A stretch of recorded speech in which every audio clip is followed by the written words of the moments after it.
Do you have a plan for what happens after someone gives you their email address? A potential client. Maybe you have a lead magnet and people are downloading it, but it's not leading to new business. Or maybe you've even not created a lead magnet yet and have been thinking about it. If so, this one's for you. Today, we're talking all about what to do after you get someone's email. First of all, that's a big win because all of our inboxes are packed. No one wants more email in their inbox. So if someone has downloaded something you created, a PDF with some advice, or any kind of lead magnet, it could be a little video series, perhaps it's a chapter from your book if you've written a book.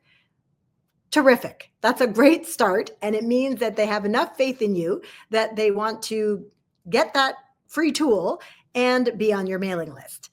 The problem is what happens after that? I was just teaching a sales workshop the other day, and I asked someone who's got a really big seven-figure business, what happens after people download your lead magnet? Are they getting one email, three emails, five emails? And she kind of looked at me blankly and she said, well, I hate to admit this, but nothing. Nothing happens after they download my lead magnet. And that was my inspiration for choosing this topic today, is realizing some people have the lead magnet, but don't have it all dialed in what happens after that. So we got her all fixed up, and I want to make sure we get you all fixed up, because if they're downloading your lead magnet and nothing happens or not enough is happening, then it's time to rethink what's in your follow-up plan. So there's really three things to get right when you're creating a lead magnet and everything that happens after that, this kind of game plan for getting these new customers. And maybe you have multiple lead magnets, but I'll just speak for this video as though you have one, and you can apply this to all of them. So the first thing is to make sure that you set up an automated email sequence that goes out to the person as soon as they download your email.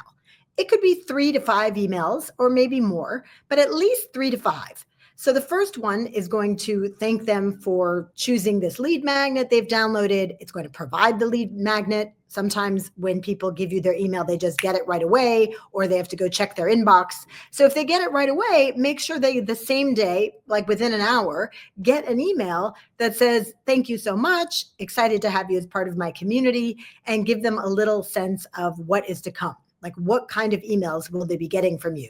Are they just going to be getting all sales emails? Hopefully not. They'll be getting some value, talk about the kinds of things you'll be sending them, so that the next time your name pops up in their inbox, you actually get opened. We know that we all go to sleep every night with sometimes 10 or 20 or 100 unopened emails. And so if you start from that assumption, you realize it's pretty hard to get people to open your emails, and you want to make sure you're giving them a heads up of what type of value you'll be giving them. So that's the second recommendation, is think about what value you can provide in those 3 to 5 emails. And maybe you want to sequence them out. The first one comes the same day, the next one's 3 days later, the next one's 3 days later. Then you might wait 5 days, maybe wait a week, give it a little time to breathe. But these emails need to contain such great value, like maybe it's a tool they can use to help them with the very thing they downloaded the PDF about. I like to give the example of when I was looking for a kitten to adopt during the pandemic. I looked at all these different breeders, and they started all looking the same. They all had cute kittens. The kittens all cost about the same amount. But one of the websites had 10 things to do to kitten-proof your home. And I thought, oh, wait a minute. I actually haven't adopted a cat in a long time. Like, is that plant poisonous? Do I have to put something in the sockets? Is it like when I was baby-proofing my home when I had my children? So I downloaded the 10 things to do to kitten-proof your home, read it quickly, left it on my desktop. And 3 weeks later, what do you think is the first breeder I went back to when it was time to adopt a kitten? That's right, the one with the PDF about the 10 ways to kitten-proof your home. So that is very valuable real estate, someone's desktop. Right? You'd have to pay people a lot of money to keep your name on their desktop as a constant reminder of your branding. But if you have a good PDF, good lead magnet, people might do that, which is another reason it should be highly designed. It should look really great. But I digress. We were on number 2, which is make sure you're giving out great value. So back to the kitten example, let's say after I downloaded the lead magnet, and actually I hope they're watching because I never got anything from them. After I downloaded the lead magnet, they could have sent a follow-up that was like best foods for a kitten to be healthy and to, grow into a healthy cat. I would have been interested in that too, right? Provide me some more value. If I gotten 2 or 3 emails providing me incredible value, I would have definitely wanted to go back to this company to adopt my kitten because I would already be bought in. The third one is, what are you doing to customize your outreach to these people who signed up for your lead magnet? So let's just rewind a minute. First thing you're going to do is set up 3 to 5 emails that go out to them, and maybe even just one more that goes out like a month or two later in case they never did what you wanted them to do, right? You probably want them to set up a call with you. So you want to build up to that. So the first thing is automate these emails in your CRM, whatever that is, Salesforce, HubSpot, I don't care what you use. The second thing is make sure the content of those emails is high value touches so that they're getting to know you more and more, they're getting more bought into you, and they're going to want to set up that call. And then the third thing is something you're going to do on the back end of your CRM. And most CRMs will allow you to do this, maybe not like MailChimp, and this might be your sign to upgrade if your CRM doesn't do this, but you should be able to go into the back end and see what these new people on your list are opening of your emails.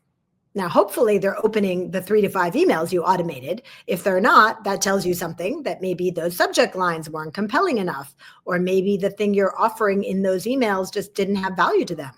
But let's assume for a minute they're opening all your emails and they're opening other emails you're sending out. Because if you have a list, presumably you're inviting people to workshops, or you're telling them you have an event coming up, or that you have a program starting if you're a coach. So see which ones of those they're opening, and then you could go customize an email to them, even just in your Gmail, doesn't have to be through your CRM system, that speaks to exactly what they care about. So for instance, let's say you've been sending out emails about a sales program coming up, like we have a sales program. So we look in the back end of our CRM, we have about 17,000 women in there, and we just filter by who is opening the emails about sales. Well, those are the people who are most interested in the sales program. So if we were to look at, let's say, the 20 new people who signed up to our email list this week, and let's say not one of them opened the email about sales, well, we know we need to offer them something else. So that's a great way to maximize these new signups on your list, is don't just leave them there in the general pool and just hope and pray that they book a call with you or sign up for one of your programs.